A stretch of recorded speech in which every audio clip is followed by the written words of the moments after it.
शिरूर लोकसभा मतदारसंघात उमेदवारी मिळावी यासाठी माजी खासदार शिवाजीराव आढळराव पाटील यांच्याकडून जोरदार प्रयत्न सुरू आहेत।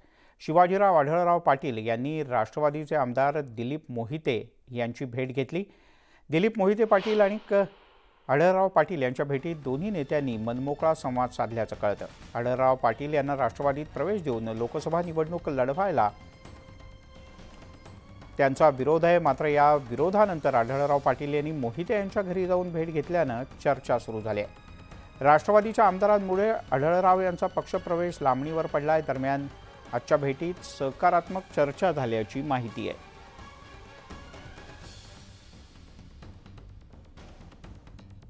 धर्मामध्ये आपण एकमेकाच्या घरी जाणं, भेटणं ही आपली प्रथा आहे। त्याप्रमाणे ते माझ्या घरी आले, भेटले। आमची कुठलीही राजकीय चर्चा झाली नाही। आम्ही 5-5 वेळा निवडणुका लढवलोय, 3 वेळा आमदार झालोय। आम्हाला काहीच कळत नाही राजकारणातलं, असं काय अर्थ काढायचा का?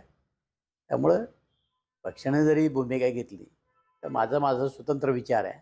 भेटीचं कारण काही नव्हतं, त्यात राजकीय उद्देश नव्हता किंवा अजूनही काही नव्हतं। निवडणुकीची पार्श्वभूमी नव्हती।